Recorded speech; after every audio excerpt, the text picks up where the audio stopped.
see, we can start. Everyone is there. All Yeah, the yeah. is there. So chief guest and our Dr. Digan Sastry sir and everyone is here. So let us start the program. Uh, Namaskar and good afternoon and warm greetings from the Indian Academy of Pediatrics.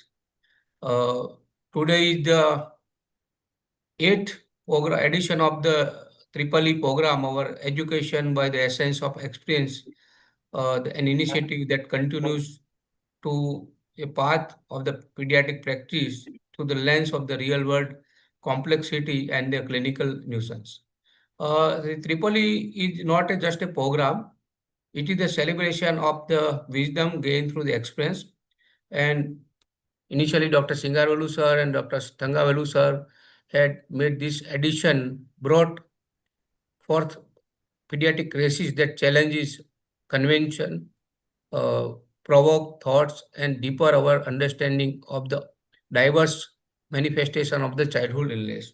So this eighth edition in the month of August carries forward that legacy, offering a platform where seasoned clinician and the emerging pediatrician courage to learn, reflect, and grow together. And today, we have a premier institute of the AIMS Bhopal with Dr. Mahesh and his team, Dr. Salik and Dr. Srinivas, will learn about their clinical practice in their department. So we navigate an era of the evolving medical paradigm. The Triple E program stands as a testament of the IP commitment to fostering excellence in the pediatric care.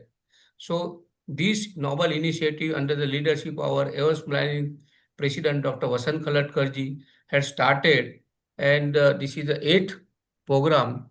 And by this program, we are empowering the practitioners to think beyond the textbook practice and they embrace the art of the clinical judgment. So we extend our heartfelt gratitude to all the contributor, faculty members, and the participants whose dedication fuels and the success of this initiative. So we welcome our President Dr. Vasant Khalatkar, President-elect Dr. Neelam Mohan Madam, our past President Dr. Jiv Basavaraj Sir, today's Chief Guest Dr. Zulkifil, and Guest of Honor Dr. Digan Sastry Sir, our own past President of the IIP 2019, and Dr. Ramkrishna Sir, Dr. Amol Pawar, Dr. Mahesh Maheshwari, Dr. Devendra Sarin, Professor Harish Pamde, our Vice President from the North Zone, Dr. Mittal Sir, and many more on this digital platform. So I welcome our President, Dr. Vasant Khalatkar Sir, for the initial opening remarks, and then we will have a program forward. Yeah. Good afternoon, all. Greetings from Indian Academy of Pediatric. I know this is a festival season, and I doing the namaskar to our Sri Ganesha, who is going to come tomorrow in each and every house of India and abroad. Who is we say it's a विद्या की देवता बोला जाता है. I really want to bring the greetings from IIP on this auspicious festival season. Respected Dr. Neelam Mohan, who is our incoming president, Dr. Basavaraja, who is our past president, Dr. Digan Shastri, our past president, Dr. Yogesh Parekh, our dynamic secretary, Dr. Atanu, our national treasurer, Dr. Thangavelu, Dr. Ramkrishna Parmahans, and our Vice President, Dr. Harish Pemde, then all my helping hand from Bhopal AIMS, my all Vice President, my all Executive Board member of 2025 of my team, and all my 49,000 members. Namaskar. Once again, good afternoon to all respected seniors, their friends, and today's delegates who are attending. Really, it gives me immense pleasure to welcome you all to the 8th session of Education by Essence of Experience, a unique initiative that bring together the wisdom of our senior and energy of our young generation to shape the future. Today's theme, that bridging expertise and experience for excellence in pediatric practice, that is the triple E, reflect the very spirit of our academy to learn, to share, and to evolve. Childhood health challenges are ever changing, and it is through such sessions, all these sessions, that we prepare ourselves to meet them with knowledge, skill, and compassion. We started with the concept that whatsoever we learn in your day-to-day practice, and basically our theme was learning from mistake. Whatsoever we learn when we do the mistake. See, medical education is always to learn, sometimes with mistakes, sometimes with experience, sometimes with the academics, and through your teacher. That was the, so our basic name was learning from mistake. But everyone suggested that it doesn't suit to our profession, and that's we have taken the name that education by essence of experience. And really, we experienced a lot through this last 7 episode, and I know the eighth episode will be also worthy to learn something from our experience. That's from senior, junior. And the speciality of this session is that we never take the experience of only senior or professor, but we learn something from our junior also, and that's why we involve senior and junior to involve everything and to present these cases which we learn from our experience. Thank you all esteemed members who are taking personal interest and attending this workshop. Today, we are honored to have us with us stalwart like Dr. Julpikil Ismail and Dr. Digan Shastri. What to talk about Dr. Julpikil? Friend of friend, always a smiling personality, workaholic.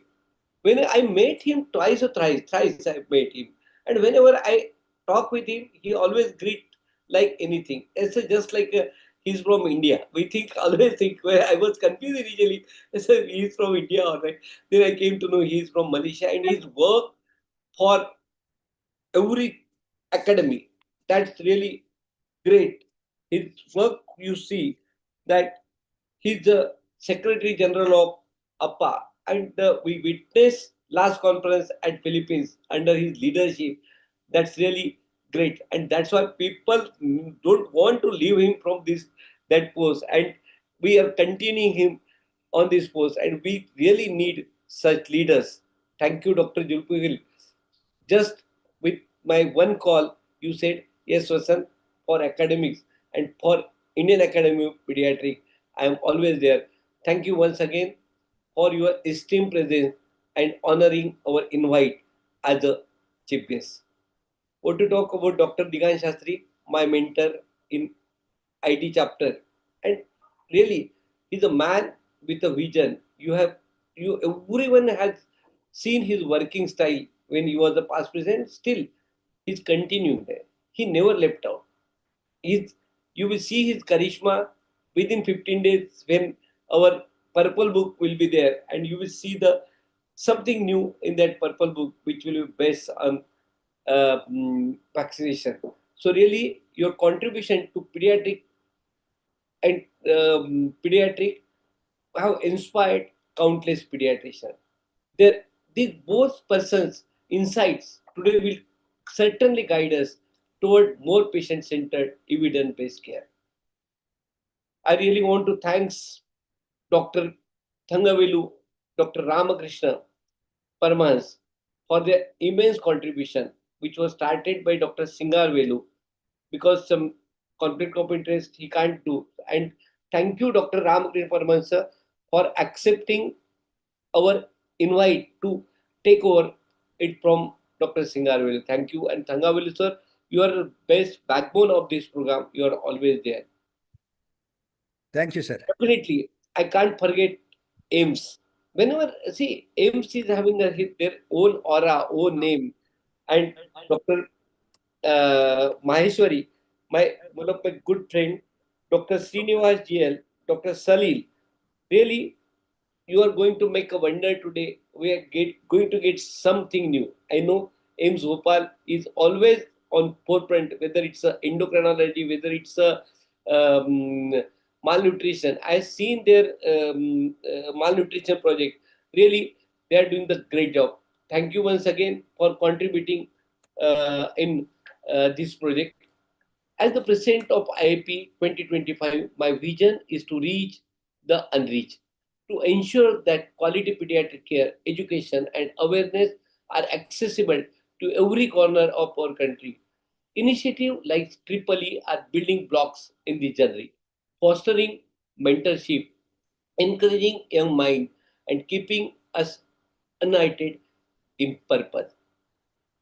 Let us continue to exchange our expertise, learn from each other's experience, and work hand in hand to make pediatric practice in India a benchmark for the world. Then only we can be proven and we can complete our theme, to this year's theme, to serve children, colleagues, and country. Thank you once again for your commitment, your time, and your passion for the health of our children. Together, we can truly make a difference. Jai Hind, Jai IIM. Thank you, President Sir, Dr. Vasant Kaladkarji, for the opening remarks and the word of the wisdom. Now I invite our President-elect, Dr. Neelam Mohan Madam, our brain, beauty, and with the brilliant idea. Have a opening remarks from you, Madam. Thank you so much, Yogesh ji, respected Vasant Kalatkar, our president, and our mitochondria Baswaraja, the past president, along with it, Dr. Yogesh, the secretary of P. The VP whom I can see is Dr. Harish Premde and Dr. Ramesh Bajania. Our chief guest for today, Dr. Ismail, and we've had the opportunity to meet earlier from Dr. Ismail, who's in the Selangor Specialty Hospital, Kuala Lumpur. Besides being a pediatrician, he's a pediatric cardiologist, as we know. And so I guess that's why Dr. Vasant was praising you as a cardiologist. You have a lovely heart.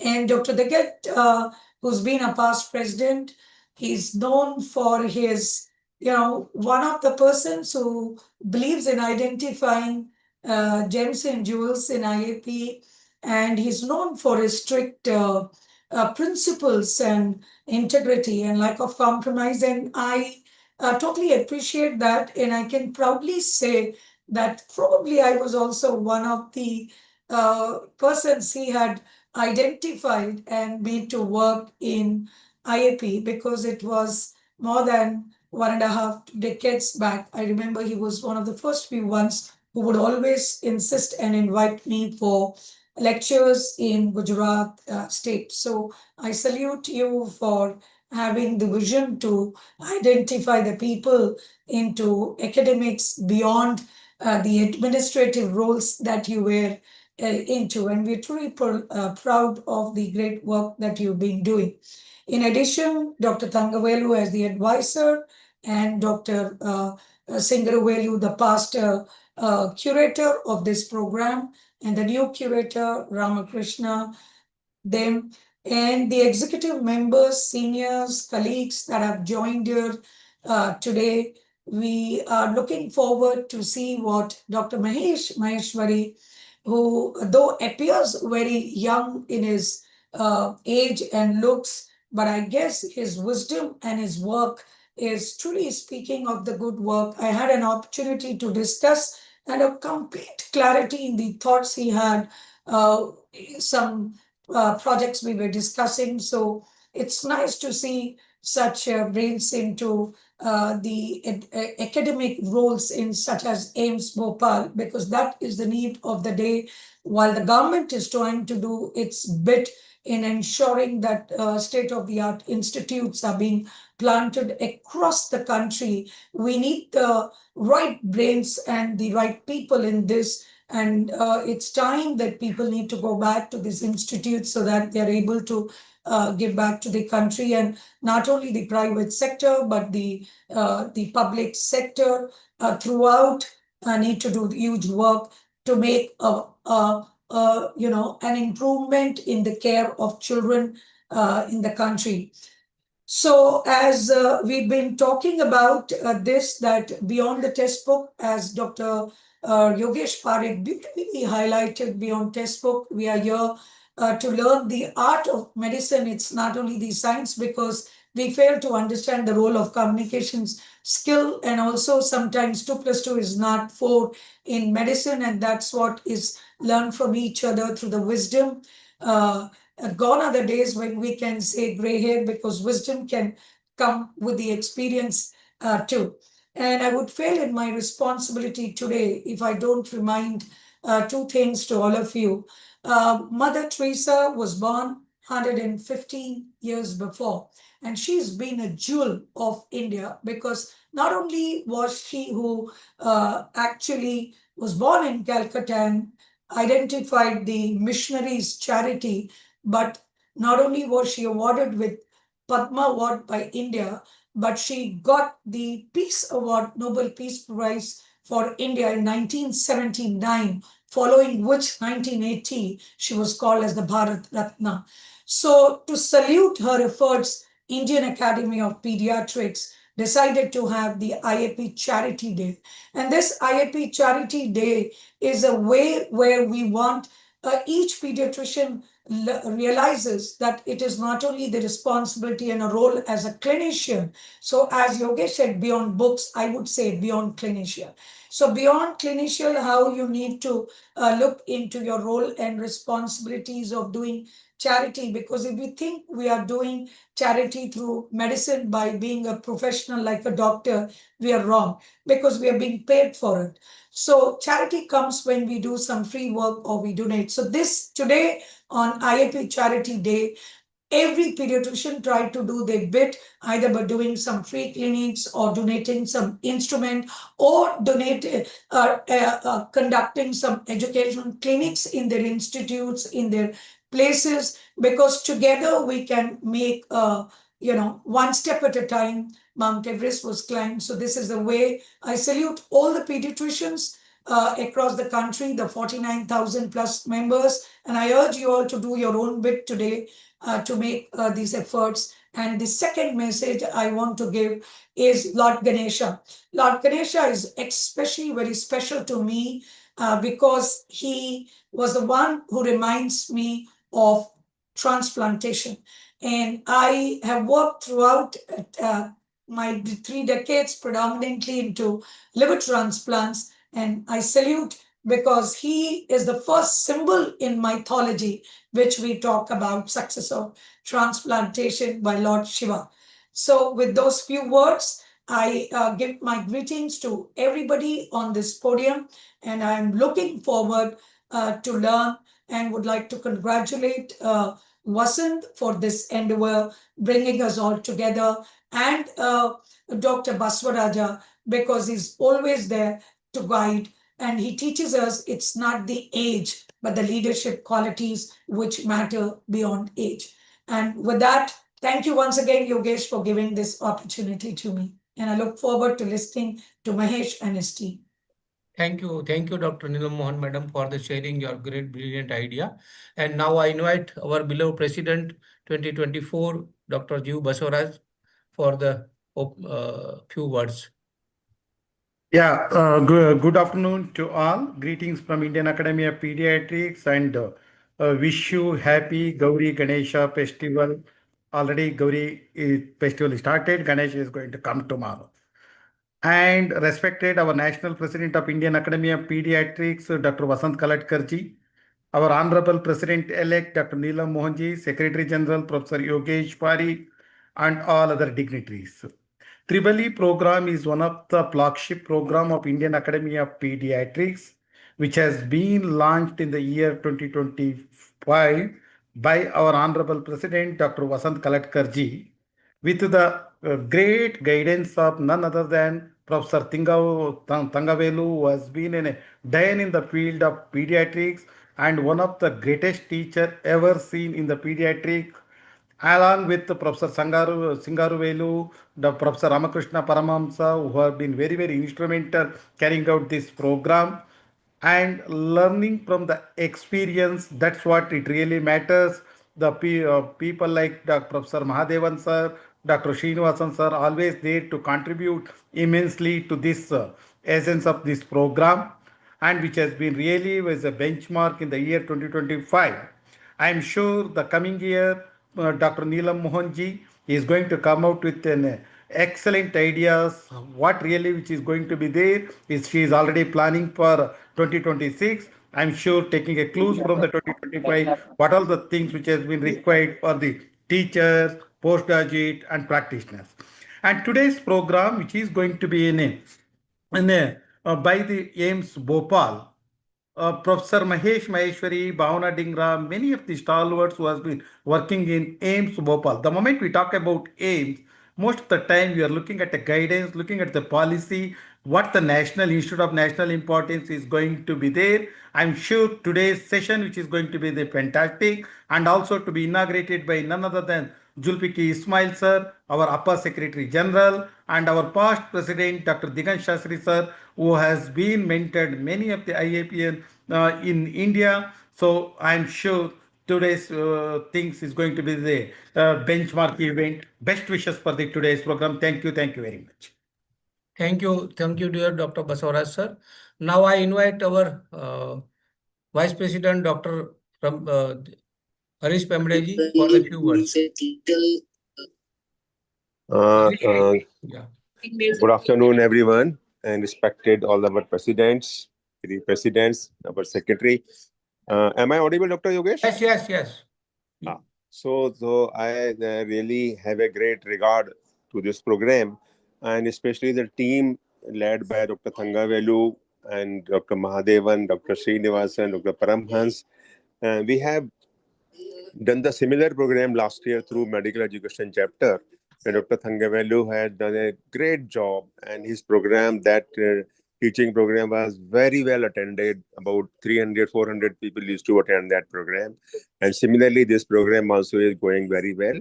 And I have realized personally that there is so much to learn, especially from the people like Dr. Thangavelu and Dr. Pramhans, Dr. Srinivasan, and they are doing a great job teaching all of us and our students. So I look forward to learning new things today. And the team from Bhopal is also doing a great job. And Dr. Mahesh Maheshwari coordinated one of our activities last year under medical education chapter. So he has always done very nicely. And I'm sure today's program also will be, a lot of learnings will be there. Thank you very much. Thank you, Dr. Harishji. Now I invite Dr. Thangavelu sir for the briefing of this EEE program. Thangavelu sir.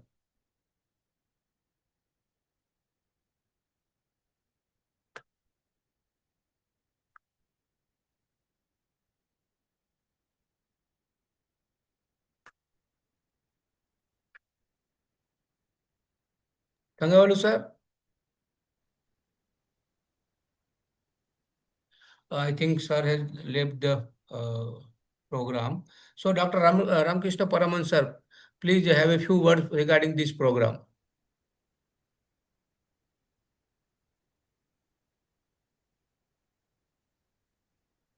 Please sir, unmute yourself. Unmute.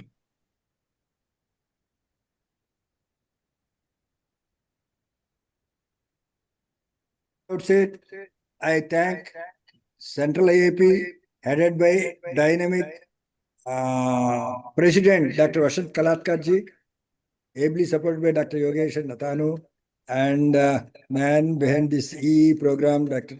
Shingarvelu, and our dear, I don't say past presidents, the presidents who excelled. I think that's the better way to call them. And Dr. Degam Shastri, our president, when I was EB member, Dr. Basavaraja, he was our honorary secretary general when I was EB, and Dr. Harish Pemde, and above all our guest of honor, Dr. Zulfikar Ismail. It's a great privilege to be anchored this program, and I probably in few minutes Dr. Thangavelu may join to brief the excellence of Dr. Zulfikar Ismail. Before that, before he comes in, I'll give a brief introduction about our dear President, Dr. Digant Shastriji. It's in an ultra brief introduction because his achievements are very lengthy. He is a consultant pediatrician and CEO in Kilala Hospital, Surat. He had his master's from BJ Medical College, Ahmedabad, and he undergone training in neonatology in University Hospital, Trondheim, Norway. Not only in pediatrics, he excelled in health and hospital management also. He possesses diploma in health and hospital management also. His areas of interest are infectious diseases, vaccinology, and neonatology. He wonderfully excelled in many posts. To mention a few, he was National President, Indian Academy of Pediatrics in 2019, continues to serve our mother body with various posts. He is the convener for ACVIP of IAP 2024 to 25. He is member of IPS Program Area on Immunization 2023 to 2025 and also up to 27. He was the president of Indian Medical Association in 23-24. He was a member of Standing Committee International Pediatric Association from 2019 to 2021. He was the chair International Pediatric Association on SAG on antimicrobial resistance 2019 to 2021. He is the managing editor of Asia Pacific Journal of Pediatrics and Child Health in 2019 to 2021. He is member of Board of Study, Veer Narmada South Gujarat University from 2018 to 2024. He is the chairperson of IAP Pediatric Infectious Disease Fellowship Governing Council 2013 to 2025. He had 20 publications in Index Journal, 5 publications, peer-reviewed journals, and he contributed 55 chapters, including 15 chapters in textbooks, total 80 publications. He served as an editor, IAP Color Atlas of Pediatrics, IAP Textbook of Pediatric Infectious Disease, IAP Textbook on Vaccines, FAQ on Pediatric Infectious Diseases, FAQ on Rational Antibiotic Therapy, Asia Pacific Journal of Pediatric Child Health. He rendered service as a reviewer for scientific journals like Lancet, Regional Health, Sultan Qaboos University Medical Journal, Oman, Pediatric Infectious Disease, Indian Pediatrics, Asia Pacific Journal of Pediatrics and Child Health. He delivered more than 24 orations.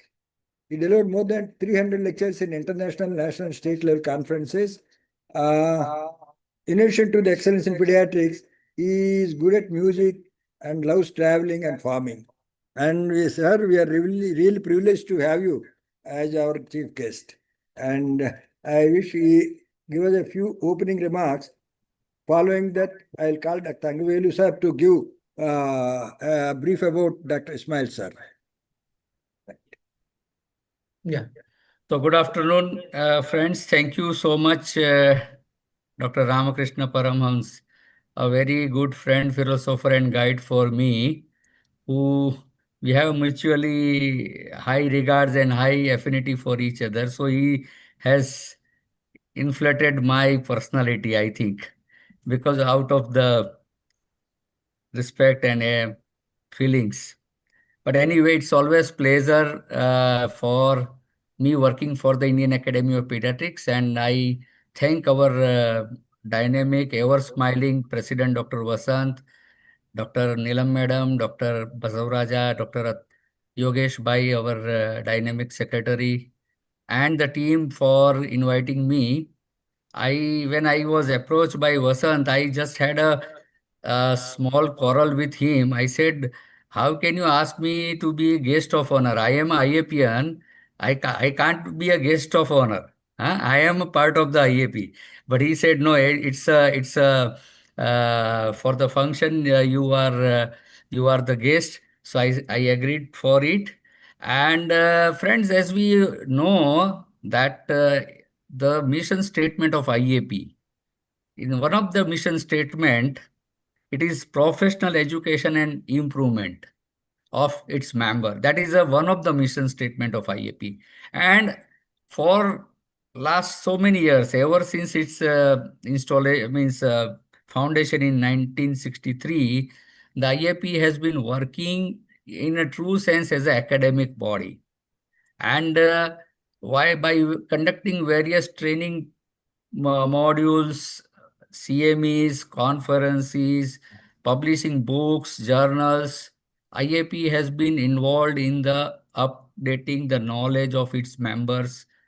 Also, IAP is conducting various types of workshops by which the members are improving their skills and knowledge. And ultimately, this all knowledge skill improvement is beneficial to the children.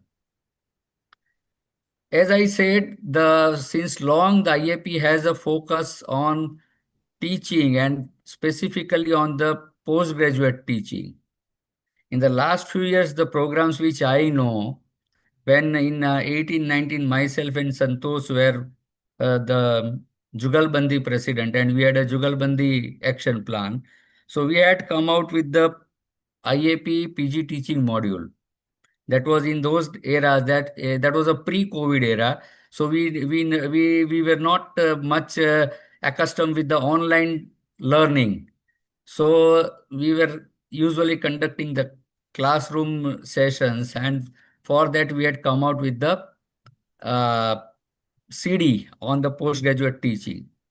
Later on in the coming years, other modules like a PG teaching module, PG clinics, then as mentioned in the beginning, academics with education, which was in the last year, and this year again, education by essence of expertise, that is EEE. The first three modules, that TG teaching module or a PG clinic or academics with education, were mainly focused towards the postgraduate students. And definitely that has been a very popular modules, and that has improved the even standard of our postgraduate students also. But this EEE, it is something unique in which it has been focused even towards the practicing pediatricians also. What I learned from Dr. Singarvelu, he is the founder of this module, and Dr. Ramakrishna Paramhans, when I asked from him about the details, I was told that in this there is a two types of cases. One is for the detailed case and one is the short case. The short case is mainly to focus towards even the practicing pediatricians also. So by that way, you are improving the knowledge of not only the postgraduate students, but also the practicing pediatricians. I won't take much more time of you because we all want to learn. But just I was curious, so I googled experience and the Cambridge Dictionary. What does it says? The experience is the process of getting knowledge or skill from doing, seeing, or feeling the things. So in this session, the experience, essence of the experience. So the not necessary that he or she is a mentor, is a senior person or a gray hair person, but an experienced person. And from the experience of that person, our PG student as well as our practicing pediatricians will be learning. So I highly appreciate this initiative of Indian Academy of Pediatrics. Congratulate Dr. Vasant, Dr. Yogesh Bhai and whole team of IAP 2025 for this nice initiative. And I wish this program best. And also it has given me an opportunity to get connected with Dr. Julkifil Ismail, with whom I had the opportunity to work in the Asia Pacific Association of Pediatricians as well as in the International Pediatric Association between year 2019 to 2021. So thank you so much for giving me this opportunity, and I will be eager to learn from the our today's speaker Mahesh. I know, as rightly said by Dr. Neelam ma'am, he looks very young, but जो बोलते हैं ना छोटा दाना है लेकिन dynamite है. हाँ, so we will learn from him. So thank you so much. Thank you, Dr. Digant. Really, your word means lot. Really motivational, everything. You never say what happened in your tenure. You always see what is going to happen and what is happening. Thank you once again for your motivation. Thank you. Yeah. So thank you, dear Degan sir, for the motivating and sharing your experience. Now I invite our President 2024, Dr. G. Basavaraj sir, for introducing our today's chief guest, Dr. Ismail sir. Over to you, Basav sir. Unmute. Unmute, yes. Thank you so much, Professor Yogesh Parikh ji, our Honorary Secretary General. It is my pleasure to introduce one of the greatest person whom we are all working for many years in the APPA Association. So to introduce him, it takes one day because he is started from his grassroots work to that of an international level. So let me say a few words about his organizational skills. He was from the different ranks. He has grown up to the level of a Malaysian Pediatric Association president. After completing the national duties, he has entered into the APPA as he's worked as a president of APPA and also is currently is working as an honorary secretary general. Is one of the longest serving and doing a great work at APPA, which has been organization of 23 countries. And not only the APPA 23 countries, he is also a standing committee member of an International Pediatric Association with a rich experience where he is mentoring the many pediatricians like us. That's the shows about is an academic is organizational thing. And recently we were there in Philippines where the APPA organized the conference. It is one of the best conference. Whole hall is filled with more than 3,000 to 4,000 members at all time, where the academics is the priority. That's how the Dr. Julpiki Ismail has been known in the organizational scale. Coming to the academic front, we all know him as a professor of pediatrics and professor of pediatric cardiology, is a renowned world pediatric cardiologist that we all know. And also he has been a very rich experience of a teaching in working in a Malaysian university and head of the pediatric cardiology, and where he has been mentoring the many pediatric cardiologists across the India, across the world.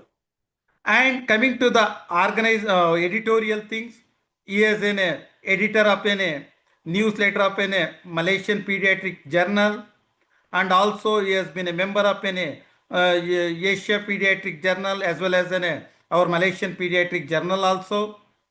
And not only his work in pediatric cardiology, he has a special interest in advocacy of vaccines. Especially he has been worked in a pneumococcal vaccine where he has been very instrumental in prevention of pneumococcal diseases in Asian countries, and is a member of that, and very instrumental in introduction of pneumococcal vaccine across the Asia. And also is working in a rotavirus, where now has become a routine part of a national immunization schedule in the many countries. He has played a pivotal role in that, not only in Malaysia, not only in Asia, even at the international level.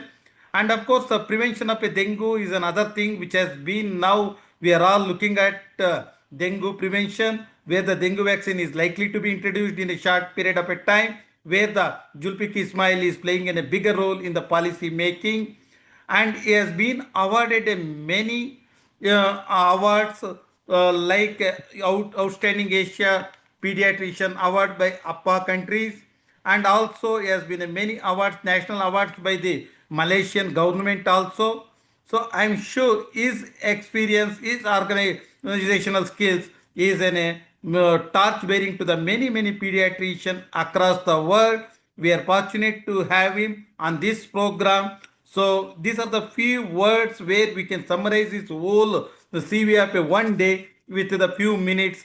So if you keep telling it, so Julpiki so thinks is a bigger thing. Now before the Julpiki Ismail sir addresses, I request our Honorable President Dr. Vasant Kalatkar ji to say a few words. So after that, we'll invite Julpiki Ismail sir to address our all the delegates. Over to you, Dr. Vasant ji, to say a few words.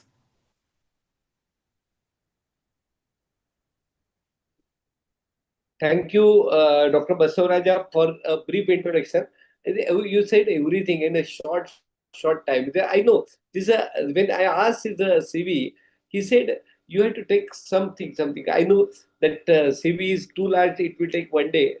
Julki sir, your biggest asset is that our friendship. First thing, so our asset, and second thing is your smiling. So the second thing, and the your quality, never to say no, always yes. I pick these 3 points. And about academic, everything told by Dr. Basavaraja, your stature, your administrative capacity basically. So thank you once again, and please go ahead. Your advice will be something best for us. Thank you.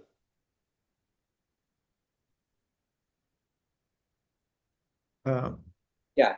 Thank you, Dr. Basavaraj sir and Dr. Vasant Kaladkarji. Now we invite Dr. Ismail sir for the chief guest address to our delegates. Thank you. Thank you very much. And thank you, Dr. Basavaraja, for that over-exaggerated introduction. And anyway, I'd like to really congratulate the IAP because this is the second session of the Triple E, or the Education by Essence of Experience, which is an excellent program actually, and it's gone into the 8th edition now. Other than the one that I was invited to earlier, I also attended another one quietly on the side, and this was the one that was presided by the president of APA, Dr. Jocelyn Eusebio, and then I think you also invited Dr. Lilian Wong at some time from Hong Kong. So I actually listened in, and I find that the education is very, very, it was excellent, really.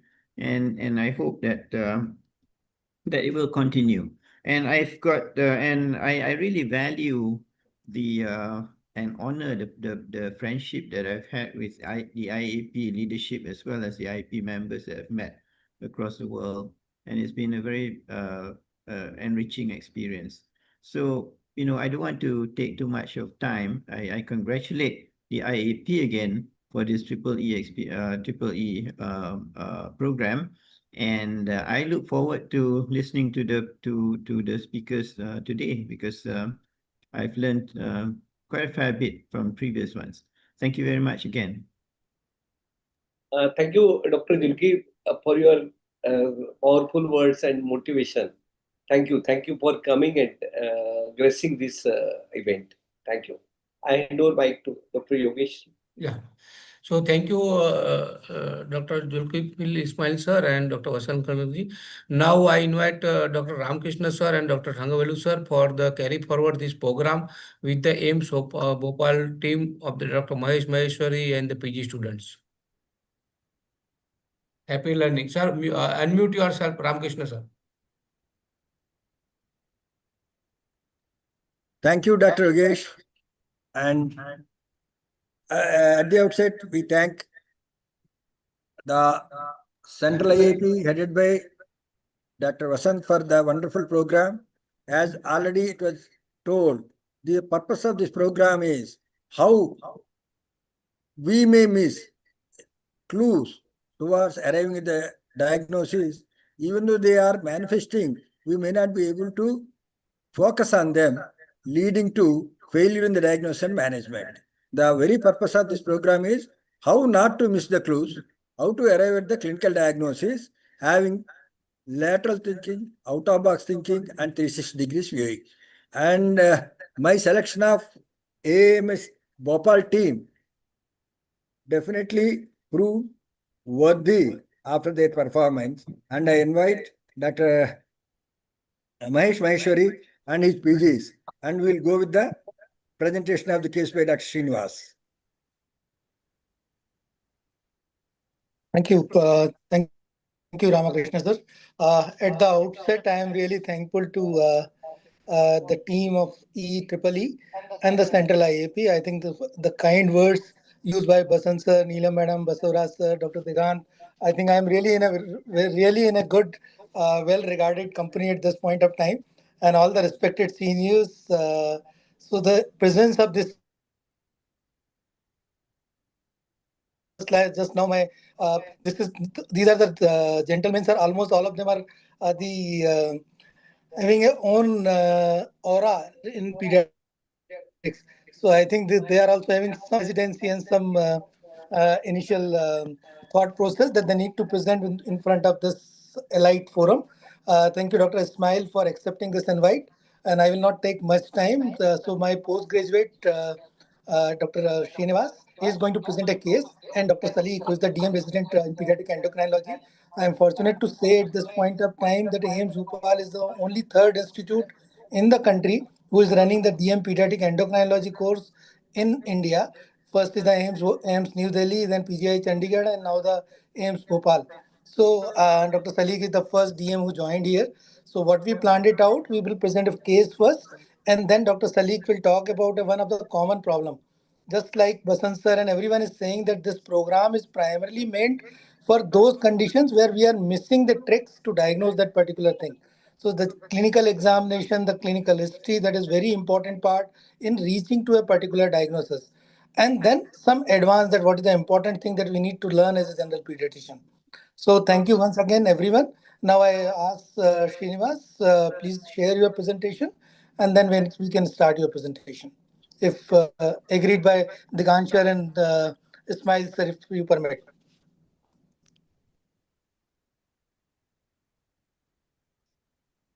I request Dr. Ismail sir that Dr. Digam Sastry and all to give their inputs as and when you feel fit.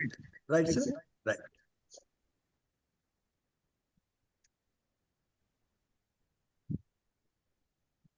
Yes, proceed. That's Srinivas.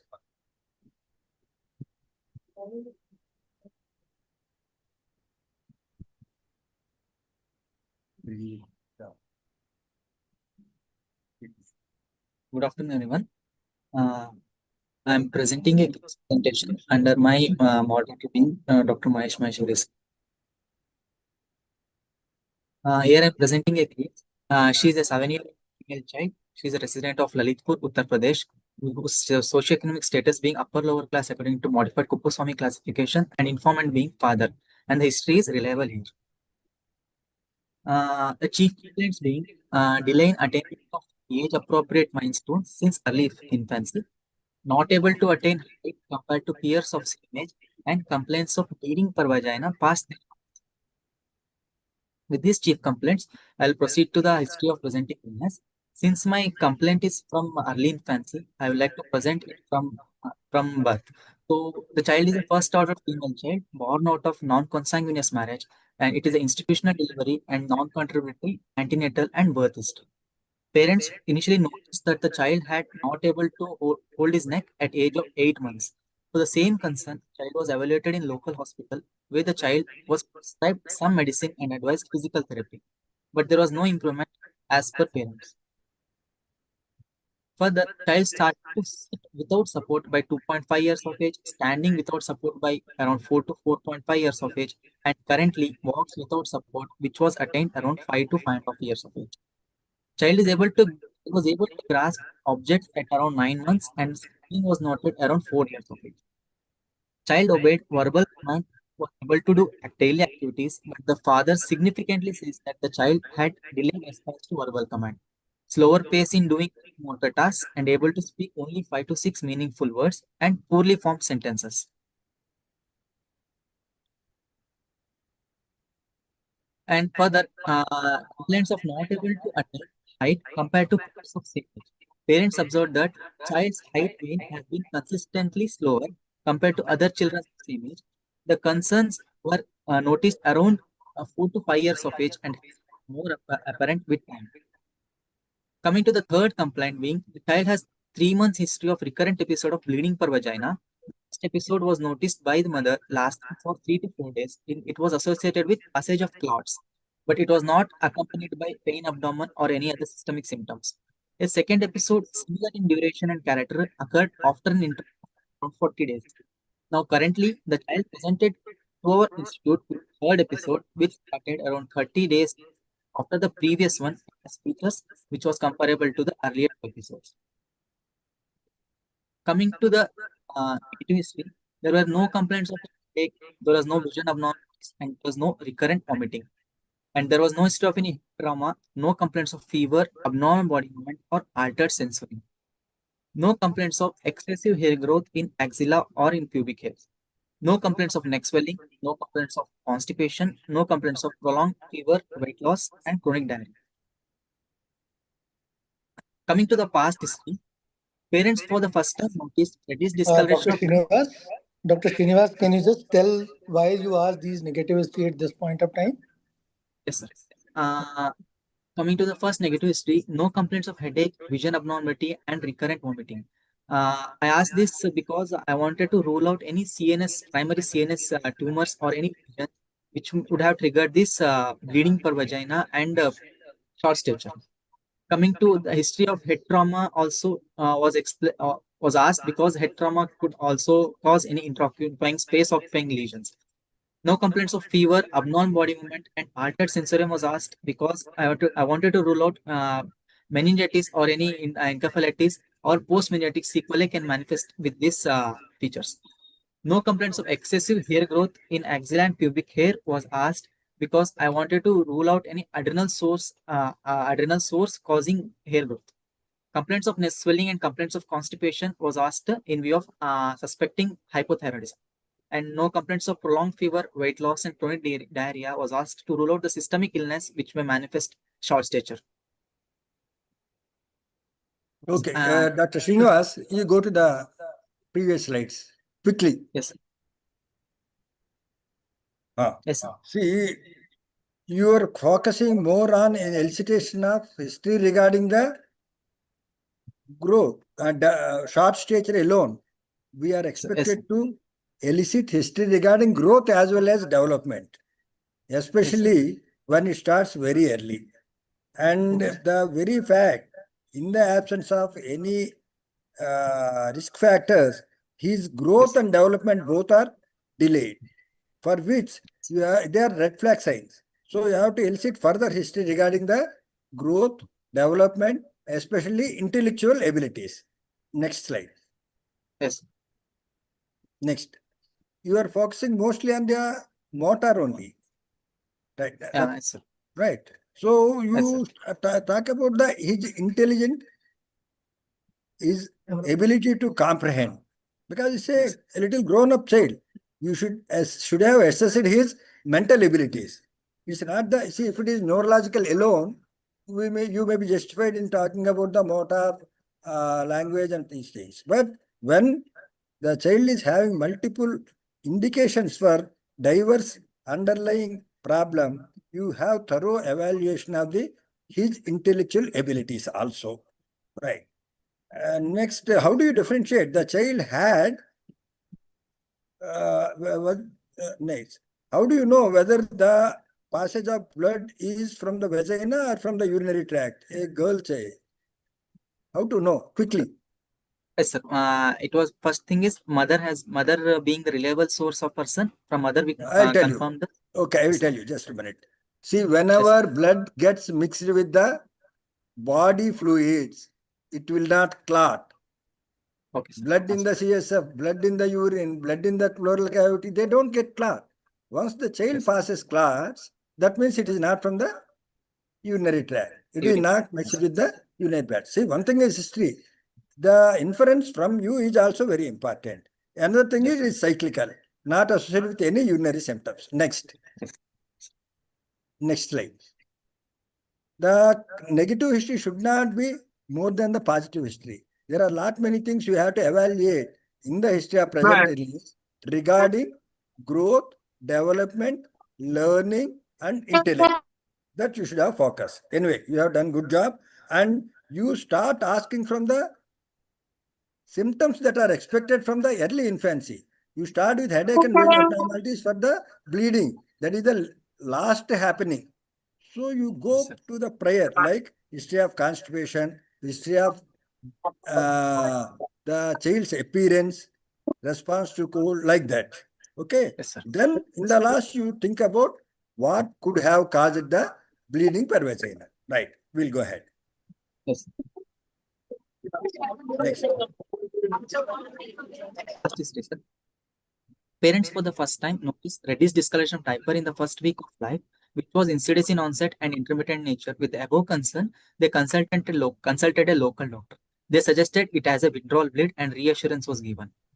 Parents also complained that there is intermittent reddish color urine noticed after infancy, for which the child was evaluated, but there was no attributable cause was found and no relevant documents were available. There was no history of any blood transfusion or any previous hospitalization in the past. Coming to the child is the first born to non-consanguineous married couple and no history of any recurrent pregnancy loss or any abortions. No history of any thyroid disease or any chronic illnesses in the family. No history of early puberty attainment in parents. No history of any renal stones or renal tumor in family. No history of any deafness, difficulty in visions, or any signs of neurocutaneous skin lesions in family. Coming to the immunization. Sorry for interruption. Whenever you are presenting a case, it should start with antenatal history, natal history, neonatal history, developmental history, then go on to the family history, then other histories. So you shall start with antenatal, natal, and neonatal, then developmental history, then comes only family history, immunization history, and all others. That is the pattern universally followed. Okay.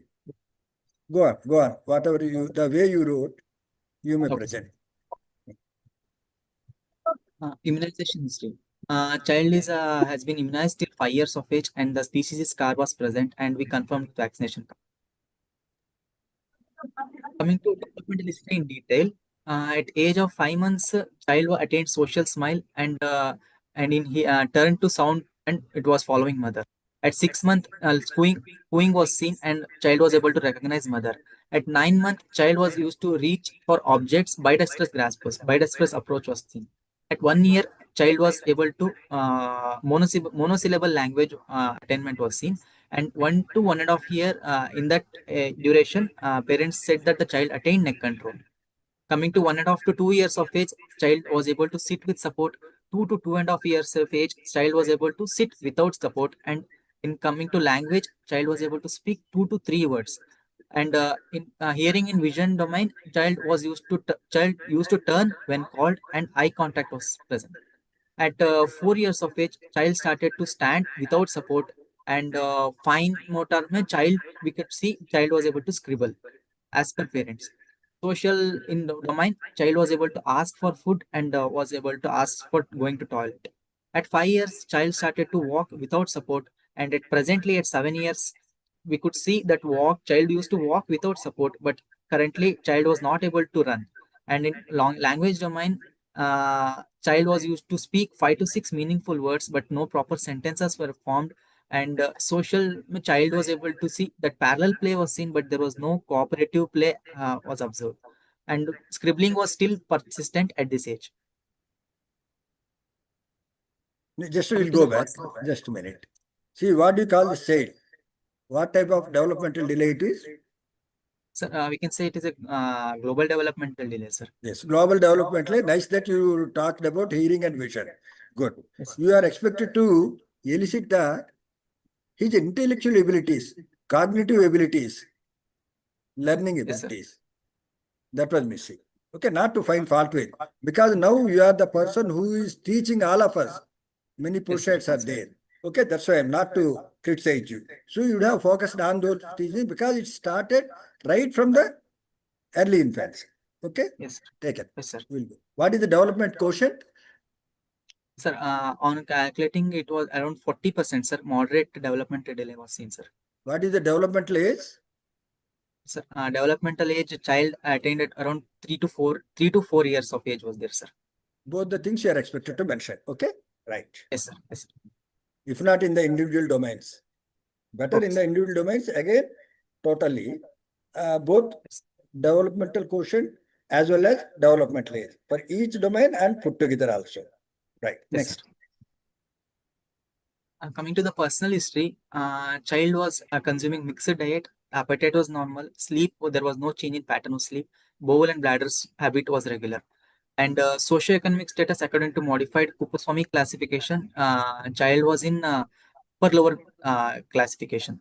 And coming to the nutrition wise, expected was 2,800 kilocalories and observed was 2,000 on at our admission, and there was 28% deficit was seen. And protein also 58 gram expected was there, and child used to consume around 39 to 40 grams, suggesting 27% deficiency was seen. See, from the Based nutrition on history, what do you expect? Is that growth affected or not? If so, can it be because of nutrition history, nutrition intake also? Right? yes, sir. Yes, sir. So nutrition also played a part in delaying the growth regarding the height. Nutrition also, Yes, sir. right? Next. Coming to the based on history, I would like to say the provisionally diagnosis only on history and past history. Developmental delay with short stature, with isolated menarche, with recurrent hematuria, etiology, and evolution. See, At this point of just a yes, sir. minute. Just a minute. Antenatal history, natal history, neonatal history, all three are missing. Right? When especially, suppose an adolescent of 17 years, we are not much worried if he catches pneumonia or meningitis. But a child who had been having the complaints right from birth, is it not that antenatal, natal, neonatal histories are also important, isn't it? Especially when there is delay in growth and development. Okay? Yes, sir. You would have mentioned all those three. They are the standard descriptions, right? Okay, next. Actually, I should have elaborated, sir, but at starting, I had mentioned that there was non-contributory. No, you started from the birth. I am asking about antenatal history. Yes, I am sir, asking yes, about antenatal history. So Right. actually, Little more this clearly. so And any history of asphyxia? No, sir. No, sir. no, sir. No, but Birth asphyxia. Actually, sir, why we intentionally try to miss this particular thing and try to include in the beginning? You are absolutely right. Whenever a postgraduate present a case, he should ask the history in any order, whatever he feel during the history taking, that this can be the right thing to be asked at that point of time. But whenever he is presenting a case, this presentation should be in a accepted order. So that is definitely very true from your side. We try to, and this is the message what we wanted to give here. The moment we see as a pediatrician there is a history of developmental delay, we primarily start focusing on a single history, that is there a history of delayed cry. So we ask many times and try to enforce that this child is having a history of delayed cry, and we can label that child as with a cause that this neurodevelopmental issue is primarily because of the birth asphyxia, that what we are usually seeing. So we are not thinking about the other alternate differential diagnosis. So this is the reason we tried to bring this, because we thought probably postgraduates are there, but at the same time there are maybe senior professors and teachers are there. So we included in a single go. There is a non-contributory antenatal and birth history, and this is an institutional delivery. So that means in that way probably we are saying there is nothing related with those common causes which we are primarily focused in most of the time. But you are very right that whenever a postgraduate present a case and presenting a developmental history, he should talk about these particular points. Thank you. As Dr. Subramanian was asking, was the child a term baby or not? And what was the birth weight? Because they also have some bearing. Yes, sir. Srinivas, It was term yes, sir. baby? It was a term baby, and birth weight was 2.8 kilos, sir. Good. Proceed. Yes, sir. Coming to examination part, the girl is conscious, cooperative. Srinivas, you can go to again to the provisional diagnosis. If there is any Yes. other questions from anyone else thinking at this point of time, because this is the confusion what Ramakrishna sir is saying, because fortunately this child came to us with an isolated menarche. That was the initial complaint in last 3 months, but before that it was a recurrent hematuria. So when we admitted this particular child, we are also still, our postgraduate is still confused that I am dealing with a child with a recurrent hematuria, or it's actually because there is no cyclical bleeding in the initial phase they talked about. But they talked about there is an recurrent episodes of hematuria. So one of the family member is talking about a cyclical in nature.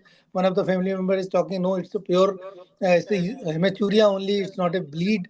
What Dr. Ramakrishna sir is saying about there is no clots. So specifically those history were asked, and this is the reason in the provisional diagnosis we kept both the things in the provisional diagnosis. So there is an isolated menarche also. At the same time, there is a recurrent hematuria. So that is the diagnosis we are able to make on the basis of history only. clinical examination is still due. Dr. Srinivas, if you allow me a little bit of modification. Development and growth delay is not the short stature alone. With the isolated menarche, you mean that there is no telarche and all. And you should have mentioned something about the cause for hematuria.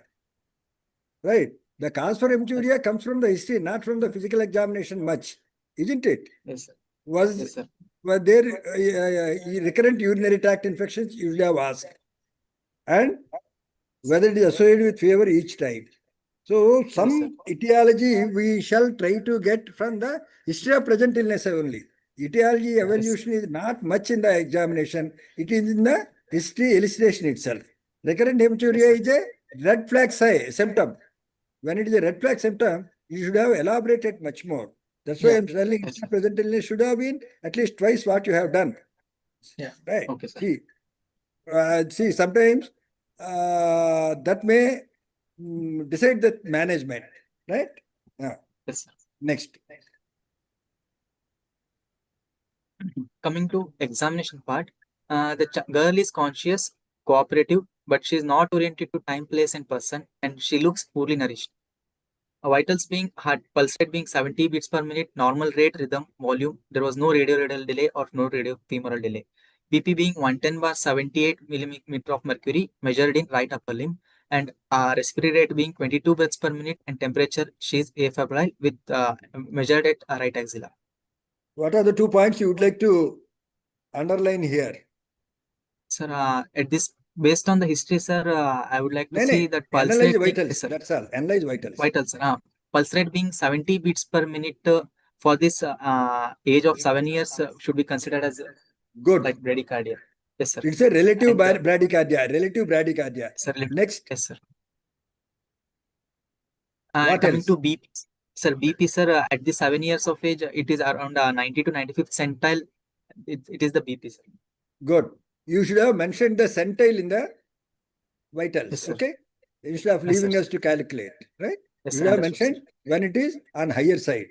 So there are two things. There is relative bradycardia and hypertension. These are very Yes, sir. important clues for the going about in your direction of physical examination. Right. You have Yes, to pick sir. what are all the abnormalities at every Yes, stage, sir. including symptoms and general examination.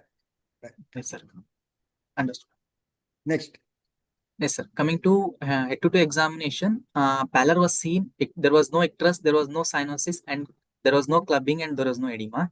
There was no neurocutaneous markers. There was no skin rashes. And on external appearance, dry skin was present, sparse hair, face being coarse, depressed and broad nasal bridge, short neck, short stubby fingers. And coming to the anthropometry part-wise, if I measure the upper segment versus lower segment, it was 1.2. SMR being B2, PH1 and M, and MPH being 155 centimeter. And weight being observed is 19.2 kilo.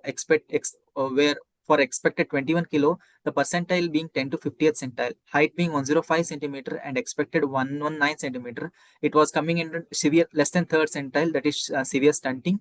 And BMI being 17.4 for expected 14.7, showing it is at elevated side, that is 23rd to 27th adult equivalent, showing that it is a overweight. Just a minute. What is the cause for pallor? Because there is no hematological examination, you are expected to analyze and arrive at the cause for pallor.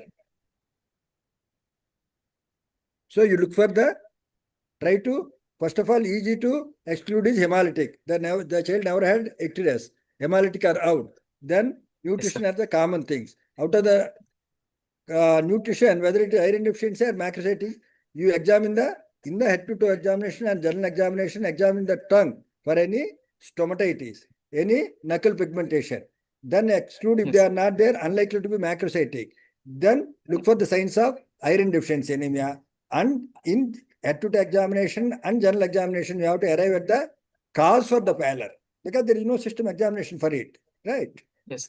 And what are the other important pointers you had? Clues. Sir, here I can see that dry skin is there, and coarse face being there, and depressed broad nasal bridge. They are more suggestive of Hypothyroidism is most likely because of based on this examination, sir. Probably all these are pointing towards hypothyroidism. Then Yes, you sir. look for other symptoms and signs of hypothyroidism. You can go back to the history at any time and look for any other signs that may be present, like amyloidosis and all. You may analyze Yes, sir. the anthropometric measure parameters. Yes, sir. Yes, sir. High, And it what's is the showing that clue you height get is, out of it? sir, severe stunting is seen, sir, less than third central height, compared to weight, which is overweight can be seen, sir. And also the upper segment versus lower segment at the 7 years of age expected being 1.1:1, sir. Yeah, here it is showing it is a disproportionate short stature with predominant lower limb, sir. Good. Right. So there is a discordance between the weight gain and height gain. So Yes, sir. what it can be, you have to think in terms of weight is not much affected. Probably we Yes, don't sir. know. In view of the deficiency intake of calories and proteins, we expect the child to be underweight for his age, but he is Yes, not sir. so. So that shall throw some light. We shall think why the child is expected to be underweight, but still he is not underweight. So something is pulling him up as far as the weight parameter is concerned. Hope you get Yes, the sir. point. Then Yes, sir. height is significantly reduced. See, more than a Yes, percentage sir. is the standard deviation that gives better information to know whether it is SAM or MAM. Okay. So Yes, when sir. there is severe stunting, that means the disease process has started very, very early. Right? Yes, sir. Okay. Next. Yes, sir. What about Systemic growth exam. charts? You Growth shall chart. make it a habit of drawing growth charts. You may say this is the first visit, but still also you may not have serial measurements, but this also tell what is the growth status of the child. See, Thank whatever you. may be the Yes, sir. condition, pneumonia or meningitis, anything, you have to assess the growth and development from the history, from the growth charts, and from the physical examination. So thank you, sir, for pointing. Actually, we intentionally didn't keep because we had wanted this point to be emphasized in a really in a good manner that a growth chart is always a part of any history taking, any clinical examination. So we wanted that this thing should come for, at this point of time. So probably they kept it in the last, but in the beginning they didn't shown in that way Okay, sir. that it should Okay, not be picked okay. it up. Yeah, Right, thank you. right. Next. Proceed. We'll proceed. Coming to systemic examination, central nervous system, child was active, alert, and sensory examination being normal, and motor examination, bulk was normal, power being 5/5, tone normal, reflexes, there was superficial reflexes was normal, but deep reflexes of knee jerk, ankle jerk showed delayed relaxation. Dr. Srinivas, do you have any images of the child? We would love to see it. No, sir, See the image, images. no, sir, image we could not, Because we had pictures not taken. speak loudly. Pictures Yes, speak sir. loudly. And secondly, when you examine the central nervous system as system of primary examination, primary concern, we shall be systematic. Even at this age also, I try to do it in a systematic way. For central nervous system, you hide intellectual functions in which you have not assessed the intellectual function of the child. Yes, sir. Nowhere you mentioned about intellect of the child. See, ultimately what worries the parents is intellect. Once the child starts walking. Secondly, you start Yes. with, then you go for cranial nerves, then motor, then in the motor, reflexes, sensory, then others. We will follow in Yes, sir. at this age also Yes. I follow like that only. Even though it is for practitioners, practitioner doesn't mean that we can go haphazardly. And what is the Yes, sir. important point you would like to get in this? There is one clue or Yes, sir. clues which decide your future action plan. In CNS examination, only pointer was a deep reflexor, which is showing here delayed relaxations. So what's your take? So, delayed relaxation is usually seen in hypothyroidism, where, sir, the initial reflexes, it will be properly exhibited, but during relaxation, it will be very slowly released Okay. during that exam. Let me tell a few words.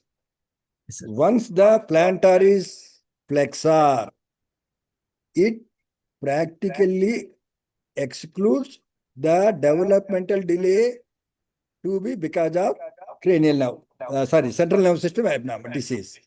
You have to weed out whether it is central nerve disease that is causing the developmental delay or something else. Why you have selected CNS? You thought it is the primary system that is disease. On Yes, sir. examination, you should be able to tell this is not the disease, this is not the developmental delay, that is due to CNS disease. The proof is normal superficial reflexes, and delayed relaxation tells you something else. That is something like hypothyroidism. By this, you say, or you arrive the idea that it is not the CNS that is primarily involved. It is involved, not primarily. Right. So at every point, you should weed out what are not probable, what are more probable. Right. Yes, sir. Next. There was no signs of any meningeal irritation. Coming to autonomy examination, heart rate and BP variability was present. No flushing and excessive sweating observed, and the spine and skull was normal. Coming to other system being cardiovascular Just examination. 1 minute. Yes, What sir. is the head size, head circumference? I understand beyond 5 years we don't take head circumference. I know it. Knowingly, I am asking. The reason is, again, that tells. Suppose there is some microcephaly. Maybe the brain growth is delayed because of some reason. It's not that you should, the cutoff is 5 years. Let it be mid upper arm circumference or the head circumference. They can be taken beyond 5 years also when the scenario demands. Here is a scenario that is malnutrition, and the other scenario is delayed brain growth. I would like to know whether the microcephaly is there. Right? No, sir. There was microcephaly was not seen, sir. Head circumference was 52 centimeters, sir. That means, again, the head growth is not anatomically affected. Anatomically, it is not affected. Probably functionally, it is affected. So, these are the things which give us very good clue. Yes. Suppose mid upper arm circumference is low, then we know it is nutrition contribution for the delayed physical growth is significant. Okay? Yes, sir. Next. Sir. Coming to other systems being cardiovascular examination, the S1 S2 heard in all areas and there were no added sounds or murmurs. Coming to respiratory system, chest movement was equal bilaterally, normal vesicular breath sound heard in all areas and there was no added sounds. For abdomen examination, soft non-tender abdomen and there was no palpable organ.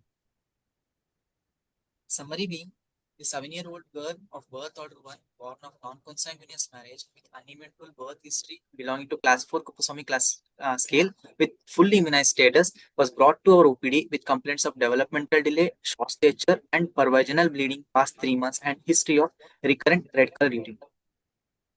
Based on this summary, the provisional diagnosis. You will go back. See, you will go back. Sorry to interrupt you, but we are the role model for all of us. That's why I am forced to interrupt. This summary is a good summary when you do it after history. Yes, sir. If you put this slide after the completion of history, the job is well done. But the summary that is given after physical examination shall contain first paragraph which you summarized here, and the second paragraph shall contain the physical signs. Yes, sir. Which you observe. See, that is the purpose of doing physical examination. In this summary, we don't find anything regarding physical examination, either to say it is CNS disease or an endocrine disorder or something else. Am I right? Yes, sir. Understood, sir. Yes, sir. So you have to write summary of the examination in the second paragraph. This can be a wonderful slide after the history. Right? Yes, sir. Okay. Okay, sir. And on physical examination also, you never focused on the recurrent red color urine.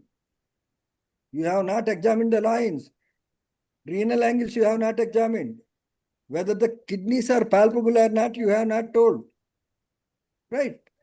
The mother is telling, father is telling that there is something in the genitourinary system also. They were telling that there is some genital system, there is something urinary system.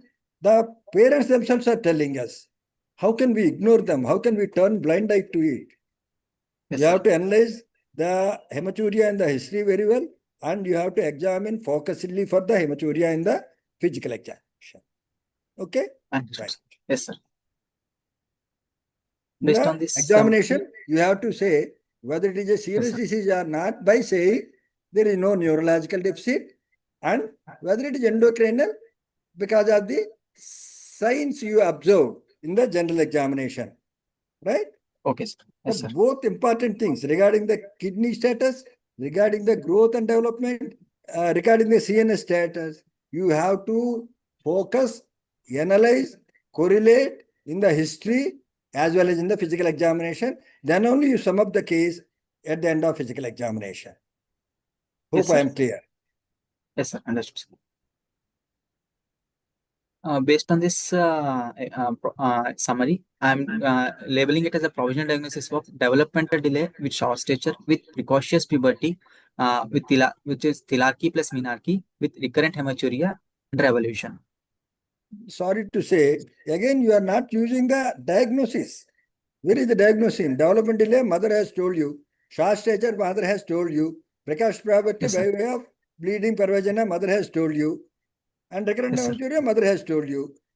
What Yes, sir. we have gained out of physical examination and history elicitation. You tell some diagnosis, may be wrong, doesn't matter. Yes, sir. But this is not Yes, sir. diagnosis. You are summing up the complaints. Right, just 1 minute.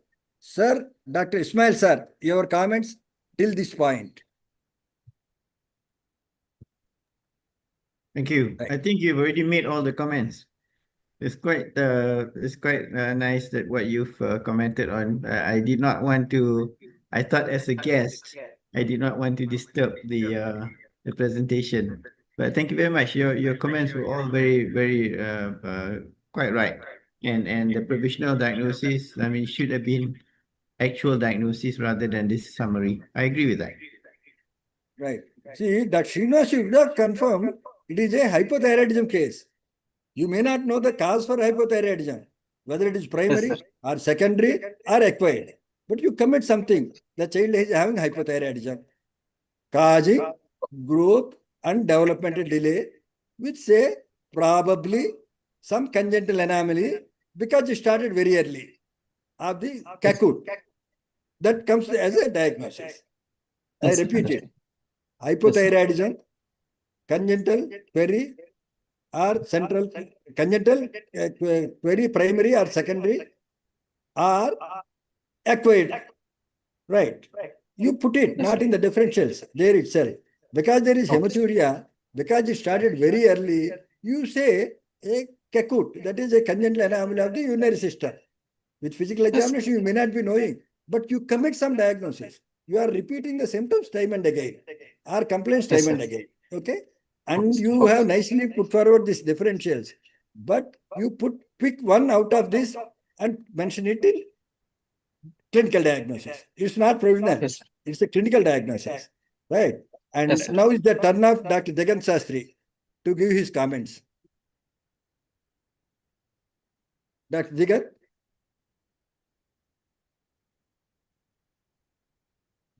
Dr. Tangavelu? Dr. Mahadevan? Dr. Jagan sir? Dr. Basavaraj? Dr. Yogesh, Professor Yogesh? Dr. Neela Mohan? So I think, sir, Dr. Subramaniam is giving Dr. few comments. Shingarvelu? Right. Well, And Dr. Subramaniam, GVS. You may unmute and give few sentences, sir. Regarding what, sir? Regarding Regarding sir, what has happened in your take. What's your thought process? see, the whole picture is something like more of gross motor delay, sir. And seems because of that delay, also the child's other aspects of development, higher mental functions might have been affected. And it appears child obviously had an endocrinal problem, most probably hypothyroidism only, because by all means the child has got a short stature and infantile ratio of upper segment and lower segment, and weight gain in spite of inadequate intake. And of course, this bleeding may suggest a precocious puberty. But one doubt that needs to be clarified with regard to is hematuria. The parents can complain of hematuria. Was it actually hematuria or was it a misinterpretation of the symptom that was there? Of course, the parents say the hematuria was there from early childhood and child had started cyclical bleeding only at a later stage. If hematuria were to be there, did the child undergo any evaluation during early childhood and was it a confirmed hematuria or not also we need to ascertain. Because hematuria may have an independent cause apart from endocrinopathy. The child may have some congenital renal problem that would have caused hematuria. Suppose if hematuria is associated with recurrent upper respiratory infections, IgA nephropathy, these type of conditions can be there. So we need to find out whether hematuria should be evaluated in that's also. Dr. Neela Mohan, your take. Dr. Neela Mohan, I your just want to comments. say one thing that this triple E is not a postgraduate teaching. So, with due apologies, this is only which says learning from experience. So, the team, we, Ramakrishna, Neelam, others do not have the right to comment. It is the team who says this was done, this should have been done, or this was done right or wrong. We are not supposed to judge because they already have a mentor, and that mentor is now Mahesh. So we have no right to comment on the case because this is not a PG teaching. This is for the pediatricians Okay. where the expert tells us we did this, but probably we should have done this. Or so this is self introspection. This one, that is the way it is supposed to be, Dr. Ramakrishna. Yes, sir. Do not ask any opinion from others. He has to say, I did this, and he himself has to say, this was wrong, this was right, this should have it. Hope I'm clear because we cannot give any opinions to a institute which is doing this way. And rather they should say, outside they did this was wrong, this should have. So that is how it should. Thank you so much. Dr. Yeah. Mahesh, your comments. Thank you, Neelam Mohan, madam, for the thought clarity. And Dr. Ramakrishna, sir, please go ahead with the Dr. Mahesh and the expert team of the AIMS Right, only. right, sir. Please, yeah, Right. okay, sir. Thank you. Thank you, sir. I think this is the one important thing. Probably the way he presented, he knows that he is going to present a congenital hypothyroidism that is missed as an opportunity. So we really don't want to focus on the other things.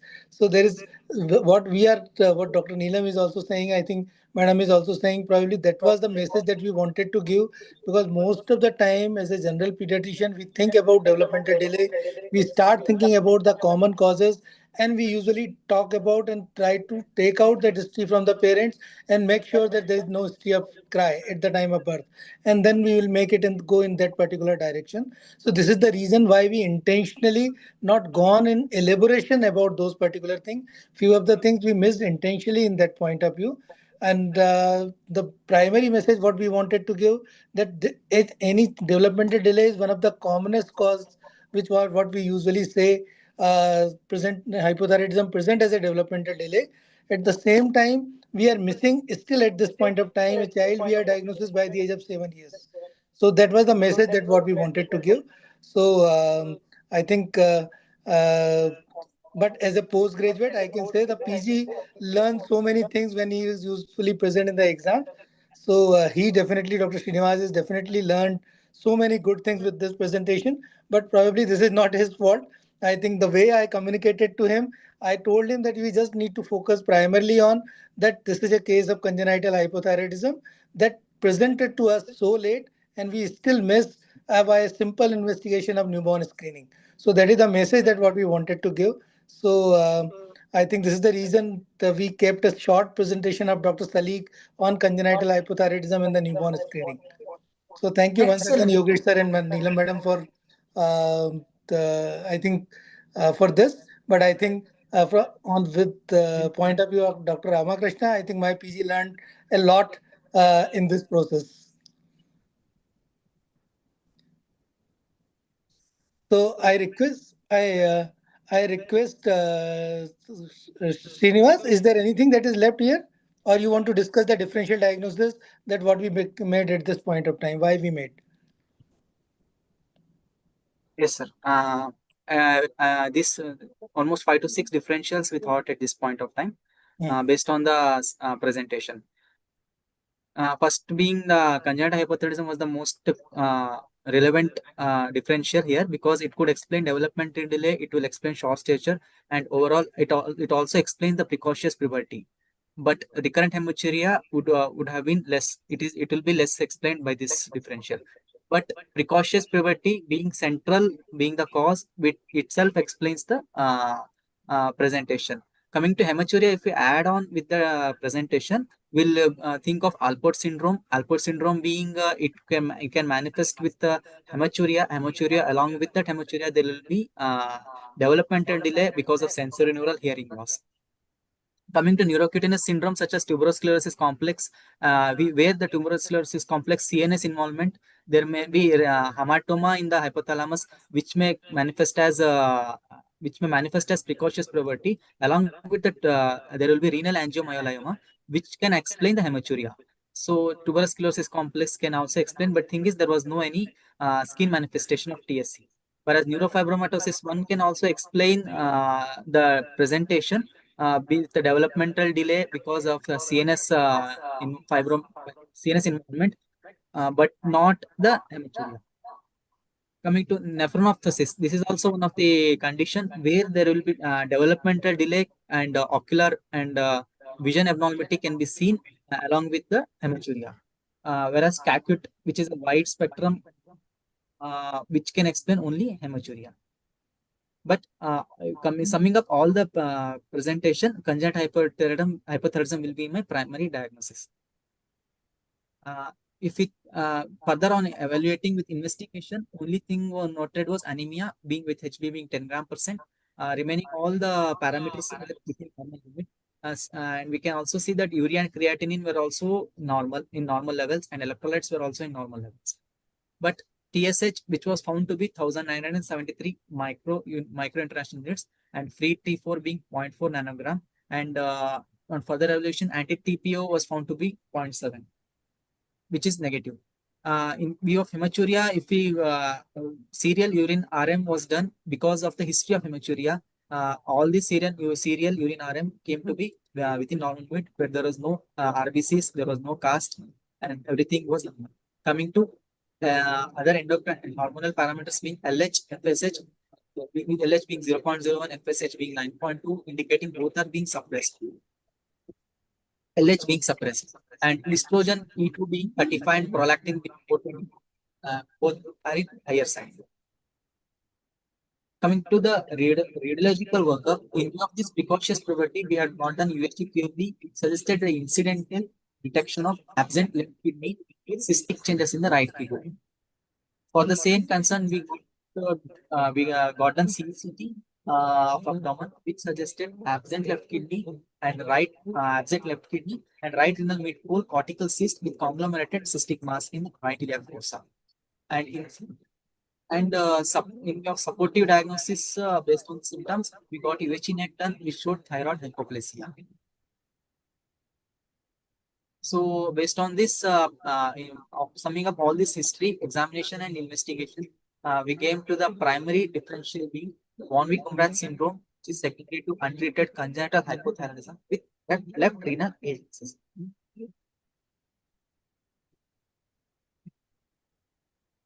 I would like to sum up with the primary differential of this syndrome.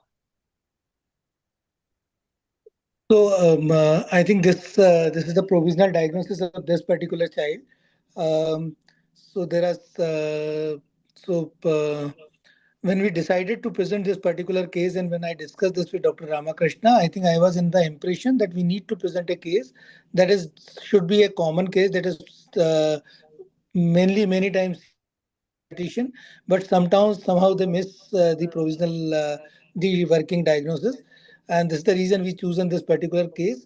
Van Wyck syndrome, just like recently we seen in the comment, immediately the first diagnosis that comes to us whenever we will see a developmental delay with early menarche or precocious puberty. The first diagnosis we will make is the von Wich syndrome.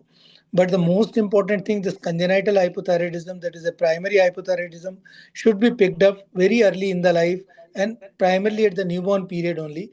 And then probably we should not hence seen this particular thing. Academic point of view, we try to find out is there any association with this left renal agenesis and primary hypothyroidism, but we are not able to find out any association. Probably it's just an any association. We just thought this is a coincidence that this child is having two primary condition at this point of time. Even we are not able to explain the this left renal agenesis, why there is an hematuria, frequent hematuria. So what is someone is talking about? Is there a possibility of this is an vaginal bleed, intermittent cyclical vaginal bleed? There may be a possibility, but the history is very long. That is also not explainable on the basis of endocrine causes. So this is what we thought of, and this is the reason we kept this particular case. Any comment for this particular case, Thangavelu sir, Ramakrishna sir, about this particular case, and then we can go ahead with a few slides on the congenital hypothyroidism and newborn screening.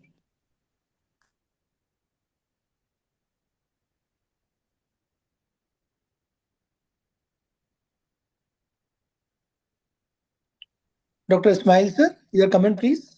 Yeah, thank you. I was just wondering, I mean, it's a very interesting case. I was just wondering, do you have congenital neonatal screening for hypothyroidism in India? Or is that only in private practice? Just hello. Yeah. Sir, just disconnected. Can you just tell me what you are asking? The question I asked was, do you have congenital hypothyroidism screening? Okay. In newborns? Not a universal screening program in India at this point of time. I think we are private people usually do it. It's a hospital-based practice. So at my institute, we are doing the commonly the newborn screening. Maybe at the premier institutes, maybe there's some good private hospitals. They are regularly doing the newborn screening for not only for hypothyroidism but for other conditions also. Yeah, sure. But it's not a national guidelines for newborn screening at this point of time. I think Neelam Modam is the right person at this point of time, so we can pitch in more for the newborn screening at all over India. So I think at this point of time, we don't have any program that is running in each and every government hospital. Even in the private setup also, there is no not uniformity in the. No, but I think some states have adopted it, and a lot of work is being done into this, and several states have adopted the screening program. It is the responsibility of everyone, and this is a message, excellent message, because they say that if you spend money on 1,000 children and pick up one hypothyroid, it was worth the money spent on all those 1,000, because you're going to change that life of that person. So it's an extremely important agenda, which we should all, as pediatricians, talk about it. Absolutely an important point that we should not. And there are a lot of states who have adopted this. And maybe the presenting team can guide us on the various states, since you worked on this, which are the states that are doing this screening program and which are the one which are not doing it. But in the private sector now, one drop, everybody does it, to the best of my knowledge, in major institutes, and generally this is well accepted. The Neonatal Forum is also trying to work a lot on this. Yes, it's a very Neelam important ma'am, point. when during my tenure we had started on a module of this is congenital hypothyroidism, and there we had come out with the guideline about what time there should be testing should be done. Means when should the sample should I be remember. collected and all Yes, that sir. thing. So I But think it was you people had set 10 days या 2 weeks, 3 weeks, ऐसे कुछ था, क्या था sir वो? But yeah, उसमें ये so problem होती है कि patient may not come back to you. So I think it was decided that because there is doubtness that the patient will come back, you should do it The cord, early. क्या Means decide हुआ था cord while the blood? patient is in the hospital, Yeah, cord, yet that's not what was. discharged, you do it, and in a doubtful case, then you may just sensitize the patient to come back for the Please, sir. follow-up. Of Yes, course, I there are remember. chances in that when you miss, when the patient you lose the follow-up, and you may miss that patient. But that was the guideline we had come out at that time. I Ji. think you can take it further as a next year precedent, and make it more popular for the um, and again, we have to work in a collaboration with the Foxy, because whenever the baby is in the maternity home, the gynecologist, the obstetrician, they also are the owner. See, they consider baby till the mother and baby are discharged, they are the owner. So I think we have to sensitize them also for early detection of all metabolic disorders, congenital metabolic disorders. Very rightly said, the answer. I think there are two methods: there are heel prick and the cord blood. Yeah. So cord blood testing is the most feasible and easily applicable method. But definitely we need an obstetrician support in that scenario. We because heel prick sample sometimes we send on the day 3, until that time most of the mother who are delivered normally they usually discharge, or whenever they will come back the report may not be available. So as a pediatric endocrinologist, we are pitching in that we should encourage to take the cord blood sample and do the newborn screening at least for the hypothyroidism. So that is definitely going to help. I think Very good Who spoke presentation. just now? Who spoke? Sorry, I could not recognize. Mahesh told about. Oh, that was Mahesh only. Yeah. So really, this is the need of today. Actually, we have to collaborate with the government. We want to post, but somehow government is not accepting. Very few centers they are accepting. I think there should be really, we have to make follow up about this all metabolic test. Basically, screening. Sir, even in the RBKS program, the congenital hypothyroidism was given in the lowest on the lower side. Yeah. But I discussed with the NHM people at our state in Madhya Pradesh. They are saying actually that this is not looking a cost effective. So just what Neelam madam is saying, even a single child, if you will able to pick it up, probably it is a cost effective. But from the government point of view, they are thinking in a different way. So in RBKS, the treatment is available, but the diagnosis component by newborn screening is not a part of that. So there is definitely a possibility that if we can force the government via RBKS only to RBSK only to take this newborn screening forward. Yeah. Yeah, and again, when the private sector delivering, I think roughly to the tune of 10 to 25% of the deliveries, depending on the different states.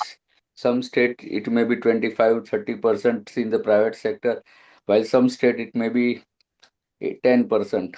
So again, the major chunk of the babies are born in public sector hospitals. So there should be a national policy uh, of early neonatal screening. Yes.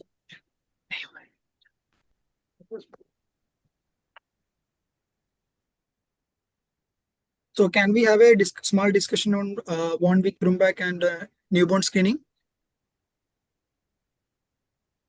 Yeah. Yeah. So just one point I have to add. This 1 week Grumback syndrome, secondary to untreated congenital hypothyroidism with left renal agenesis. Actually, one thing which can explain the both things, that is PAX8 mutation. But since the patient was not able to do the genetic test, that's why we didn't commented about that. So PAX8 mutation is a one transcription factor defect, which can explain both the developmental disorder affecting both thyroid as well as renal anomalies.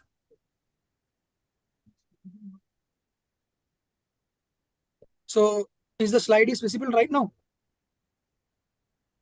Is it moving? No, not visible, I think. Then I will just stop. Yeah, now visible.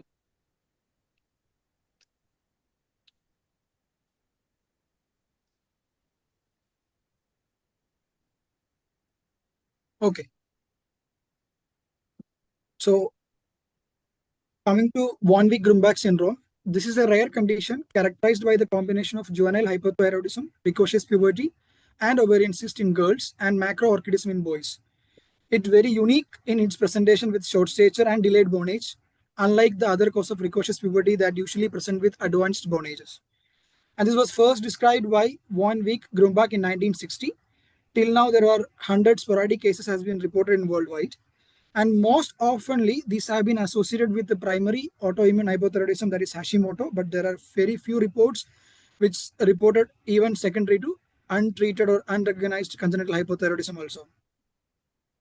So what is the peculiarity? So it usually present with the classical hypothyroid appearance. There will be delayed growth, precocious thelarchy followed by vaginal bleeding. So there will be an abnormal tempo in the progression of the puberty. So usually we have a thelarchy, pubarchy, and menarche. In case of untreated hypothyroidism, they usually have an abnormal tempo, or also known as discordant puberty, where the thelarchy will be there, and there will not be much pubarchy or adenarche changes, and the child will have a menarche.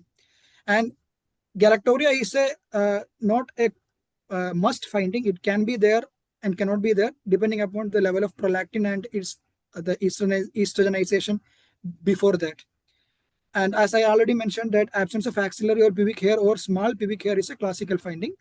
And in case of boys, they usually present with testicular enlargement without any features of penile or pubic hair. And it is predominantly because of the Sertoli cell proliferation. So when you have an imaging, the ultrasound will usually shows enlarged multicystic ovaries with a multiple follicular cyst. There will be uterus will be in pubertal size, and X-ray will show a delayed bone age.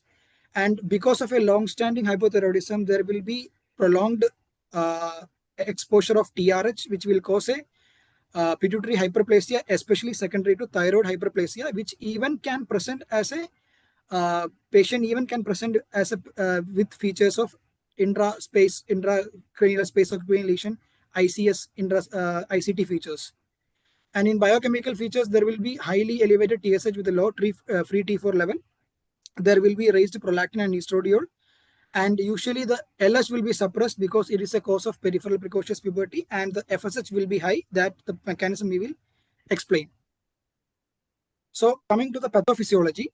So as already we know, the TSH, the FSH, LH, all are peptide hormones. These are glycoprotein hormones which shares a common alpha subunit, and they have different beta subunit. Since they share a common alpha subunit, in a case of untreated hypothyroidism, either it is a primary autoimmune hypothyroidism or a congenital hypothyroidism, the elevated TSH, because of this common alpha subunit sharing, the TSH can act on the FSH receptor. So this is known as the cross reactivity of the receptors, which will result in the FSH activity, which will cause follicular stimulation, and thereby there will be ovarian cyst formation, and that can release estrogen. That estrogen can cause estrogenization effect in breast and in uterus. So that will result in breakthrough bleeding. It's not a true menarche. It's actually the breakthrough bleeding because of there is a unopposed action of this estrogen. And this is the most accepted theory.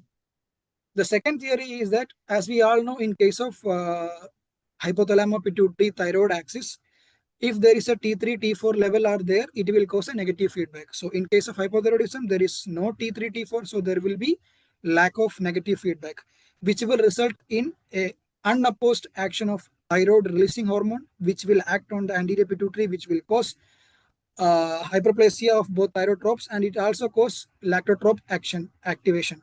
So in thyrotrope, it will cause release of TSH. In lactotrope, it will cause release of prolactin. So what is the role of prolactin? The prolactin will cause increased sensitization of the ovaries to the circulating gonadotropin. So even though we know the LH is less, but the FSH level can have a little on a higher side. And similarly, the TSH acts on the FSH receptor. So the ovaries is highly sensitized to the gonadotropin, which will cause the follicular maturation and development of ovarian cyst, and which will lead to increased estrogen. So these are the most widely accepted two theories behind the von Wieck-Grumbach. So this is one review which is published in 2023 in Endocrine Society. So this is included the articles published during the period from 1905 to 2022. There are total 68 articles, which is dealing with the 99 published clinical case. So in this case, in this article, in the review, they are saying that there are 99 clinical cases they have found out of which 92% were published in girls only. And as we already discussed, the median age of the presentation is 8.7 years, but still it has reported even in 1.5 years of age. And half of the cases are reported, almost 33% are from India, and other part of world also it is reported. And most of the cases are reported where there is newborn screening is not present, even though the most common case is not congenital hypothyroidism. Coming to other major finding in this review, metrorrhagia was the most common cause of consultation, and the median evolution time of this bleeding PV is 12 weeks. And other presentations are thelarchy and abdominal pain. There are 7 cases which were diagnosed as a cases of surgical intervention, and there were cases of ovarian torsion, and some are reported as suspicious of neoplastic lesion because of large adnexal mass. And coming to the imaging findings, so the abdominal ultrasound performed in 93% of the patients, where 85% have multicystic ovaries, 12% have simple cyst, and there are 2.3% have a normal ultrasound. And X-ray, which showed 93%, 97% have a delayed bone age, and the thyroid ultrasound was performed in 39%, which showed autoimmune features. And as I already mentioned that neuroimaging has showed the pituitary hyperplasia secondary to thyroid hyperplasia, thyrotrope hyperplasia. And in their review, they have found out that the large number of cases reported in countries where the neonatal screening tests for the congenital hypothyroidism is not universally implemented in the entire population. So this highlights the importance of the newborn screening. So we will quickly go through the newborn screening practice which is followed in India. As we already discussed, we don't have a universal national guideline for the congenital hypothyroidism screening. The current guideline is for whatever it is put forward by the ISPE in 2018. So in the guideline, we are just going through which sample, what time we should have to see, and what kind of sample we should have to send. So the sample which we are recommended in the newborn screening is either you can send a cord sample because it's easy to draw, which is painless, but the major drawback is that you cannot screen for the other congenital disorders. The second one is the postnatal heel prick. The advantage being is that we are using the dried blood sample. So here we can even screen for the other congenital disorders like coming to the when we have to do the screening. So either you can do the cord blood, or the next recommendation is beyond 48 to 72 hours. As we all know, during the first 48 hours of life, there will be TSH surge. So we will have a false positive result. So in order to avoid this, we are recommending to do either in the cord blood, or we can do after 48 to 72 hours. If somebody wants to do during this period also, 24 hour, we can send, but the thing is that it has got a different cutoff. If we have a cord blood and after 48 to 72 hours, we have another cutoff. If we are doing in the first 48 hours, the cutoff is different because of there is a chance of false positive result because of the TSH surge. If any patient who is sick, then it is better to do when the child is getting discharged, or day of life 7. Or there are patients who are high risk like IUGR babies, SGA babies, Down babies, or patients who is on monochorionic twins. In that, we are recommending to do a repeat scan during 2nd week or 4th week of life. And cord's blood sample is collected around 3 to 5 ml from placental side of the cord and heel prick along the lateral aspect of the sole for dry blood sampling.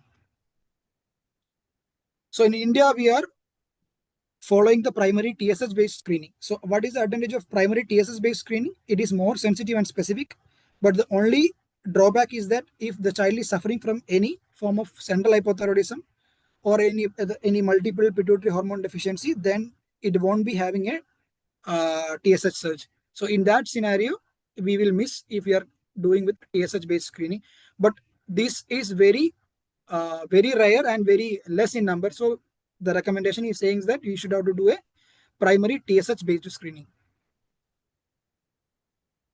So how will you interpret the TSH screening? As we already mentioned, either you have to do the cord blood or a heel prick test. You can do either during the first hour of life or after 40 to 72 hours of life.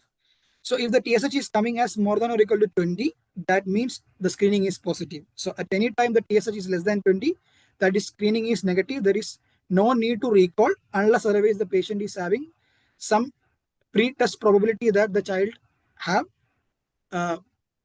TSH, hypothyroidism.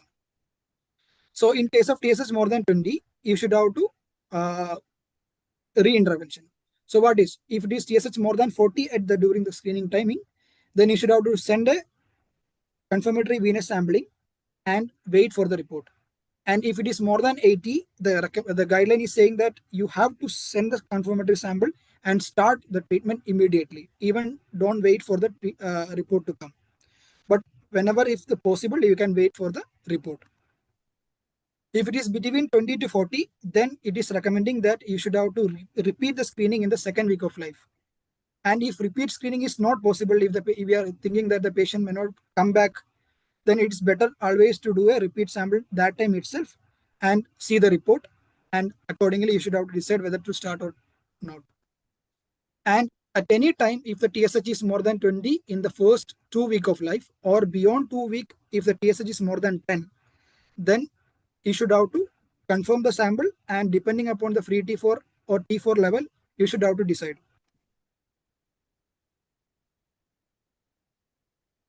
So if the TSH is high and the T4 is low, then the child is having hypothyroidism. If the TSH is high and the T4 is normal, then the borderline with the normal T4, then it is depending upon the patient's situation. You should have to decide. Sometimes you have to get a pediatric endocrinology opinion. And if the TSH is normal and the free T4 is low, then that is a scenario you should have to see whether we are dealing with any form of central hypothyroidism, or the child is if the child is sick, then it may be sick euthyroid state, then you should have to repeat this test. Or if the child is in a preterm IUGR babies, there may be a chance of there is a delayed rise. So in that scenario, you should have to repeat the test and you may need a expert opinion. If both TSH and T4 is normal, then the child is normal. There is no need to do any intervention. So overall, if any patient who is having a TSH more than 20 in a first 2 weeks of life, or a TSH more than 10 beyond 2 weeks of life, is considered as high. And in that scenario, if the T4 is less than 10 or a free T4 less than 1.17, then the child should be labeled as a congenital hypothyroidism, and the child should have further etiological evaluation and should be started on thyroid supplementation.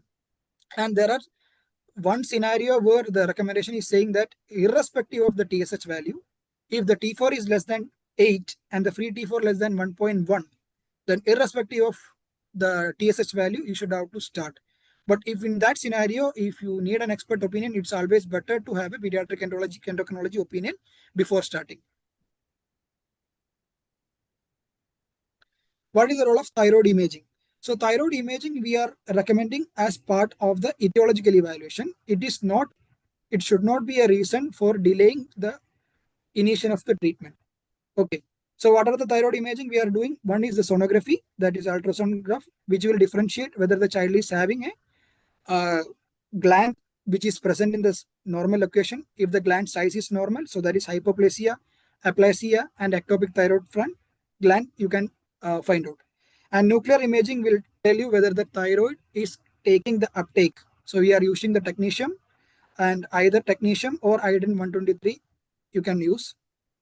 But usually our technetium scan is the one which is usually available.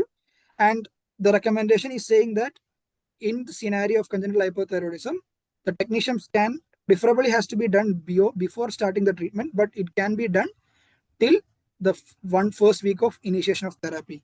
But the take-home message is that it should not be a reason to delay the initiation of therapy. If you are not able to do a thyroid ultrasound or nuclear scan, it should not be a reason for delaying the initiation of therapy, because initiation of therapy is the most important thing, because we want to avoid undue delay and resulting in a IQ drop. So if the literature are saying if there is a delay beyond 2 to 3 week of beyond 2 to 3 week, that itself will cause a neurological sequelae that will cause a drop in IQ around 10 to 20%. So USG thyroid, as we already discussed, it can show whether the gland is there or not, whether the gland is small or not, whether the gland is enlarged in case of dysharmonogenesis, or it's a normal size gland. And depending upon the thyroid scan, if the thyroid scan is not showing the uptake and the gland is absent, that is indicating that absent gland atherosclerosis. And if the gland is not there in the ultrasound and the thyroid scanning is showing an ectopic location, then it is ectopic thyroid. Next is if the ultrasound is showing a small gland and the gland is not taking the uptake, that may be hypoplasia. And in case of enlarged gland, it may be pointing towards dysharmonogenesis, or it can be endemic iodine deficiency. And there are one scenario which is known as transient atherosclerosis. That is a scenario where the child is having a gland, but the iodine uptake scan is not showing any uptake. That can be because of there may be any blocking antibodies, or can be a sodium added symporter defect, or can be a the TSH receptor mutation. So these are the scenarios where you need an expert opinion for the etiological evaluation. Briefly, we will go into the treatment part. So the recommendation is saying that you should have to start levothyroxine. The recommended dose is 10 to 15 microgram per kilogram per day as a single dose. It should be taken in the early morning before the milk. But in a newborn, we should have to explain how they should have to take. And in case of severe cases like atherosclerosis, very low T4, very high TSH, you should have to start on a higher doses. They should have to crush the tablet with a small quantity of breast milk till 6 months, and breast milk or water with after 6 months. And it should be administered directly with spoon. Do not add tablet to the feeding bottle. And one thing which we should have to tell the parents, if the patient is on supplementation like calcium, iron, some patient may have the breast milk issues, their reduced production, so they may be on some kind of top fed. So you should have to specifically tell that what are the things which can have associated decreased uptake issues when they have given along with thyroxine. So if you have the patient is having anemia, if you have supplementing iron, it should not be in the same time. It should not be. It should be placed at least 4 to 6 hours from the thyroid medications. So if iron, calcium, soya, vitamin B, vitamins, anything there the child is taking, that should be in a separate timing. It should be at least 3 to 4 hours from the thyroid uptake, thyroid supplementation. How will you follow up the patient? In case of a congenital hypothyroidism, in the first 6 months, we should have to follow up every 2 monthly. And thereafter, we should have to follow every 3 monthly till 6 to 3 years, 6 months to 3 years. Thereafter, you can follow up 3 to 6 monthly. So once you start the treatment, the first follow-up should be within 2 weeks. In that follow-up, you should have to do only the free T4. Later, you have to do TSH in the first month of life. Then you should have to do 2 monthly. And you should have to keep the free T4 in a high normal range and the TSH in the low normal range. So the take-home message is that hypothyroidism is a common endocrine disorder that usually presents with subtle signs and symptoms, but rarely it can present like in our patients like von Willebrand syndrome also. And this is a reversible and early diagnosis and adequate thyroxine therapy if given at proper timing. High clinical suspicion and early diagnosis and a timely treatment can avoid unnecessary imaging and surgical intervention. Thank you.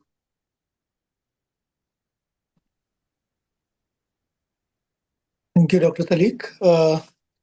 I think this is what we thought. We will start with the case and just want to take the message wants to given to the general pediatrician that a newborn screening is must investigation in present scenario.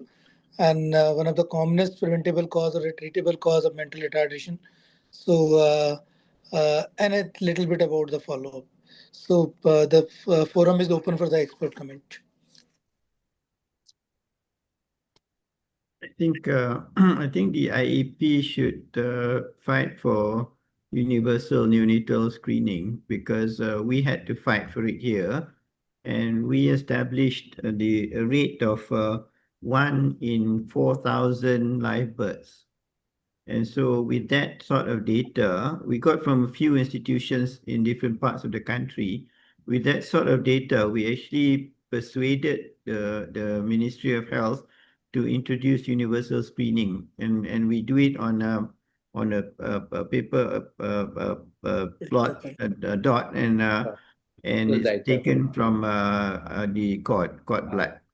So it's been quite successful. We've detected a few and we've treated them early. So, this sort of cases we should not be seeing nowadays. Although, I can understand that India is a very large country, and it may take a lot of money to actually start some program like that compared to, Malaysia's population, which is only which is probably equal to about 32 million or so. Thank you. Dear Dr. Ismail, as you have rightly said, newborn screening shall be universal, and even though it is done in many institutes, more so in southern states like Kerala and Tamil Nadu are doing practically universally for all the babies, even in the government sector. And in our state, in our institute, we do routinely newborn screening for all the babies born in the institute and all the babies brought to us. In private sector also, we do routinely newborn screening, and that's a great service we can do for the children. Right. At least we do for the group A that consists of congenital hypothyroidism, CAH, and GCSPD deficiency. That is minimum we do for all babies, and extended for those who can afford. We do for all cases in our college, in a teaching hospital. And in private sector also, many people do it. Even some of the private setup also started newborn screening at the earliest they have started. But definitely it's in affordable class they are doing private sector, not in all the classes they are doing. So few states are doing newborn. So our thirst is that the important agenda is that we want to make the government that they should go for a screening. Our next agenda will be that. That's great, sir. That's great. Want to convince government that it is a mandatory, and this study like done by our Dr. Maheshwari and all these people, definitely our pediatric endocrinologists now is upcoming branch actually pediatric endocrinology, and so many pediatric endocrinologist fellows are coming up in India. That's why this is really it's a boon for we pediatrician, all the practitioner pediatrician. Thank you, Mahesh, for his really good case. And Julki, sir, also thank you. Really, you are up to end. You are there. I know you have given us 2.5 or more than 2.5 hours. Yeah. Thank you everyone. Mahesh, excellent. Thank you so much, Dr. Ramakrishna, for your extensive teaching. But due apologies, what I meant to say is what was taught to us on that in institution and the other we discussed, sir. In this, we give the institute opportunity. No, madam, people take this as an example. What we are talking in this forum is taken as an example for many, not only for PGs, for pediatricians. So that's why my enthusiasm. For this, thanks. at government level. Right. Thank you. Thank you, Digan bhai. Digan sir, thank you. Just exited.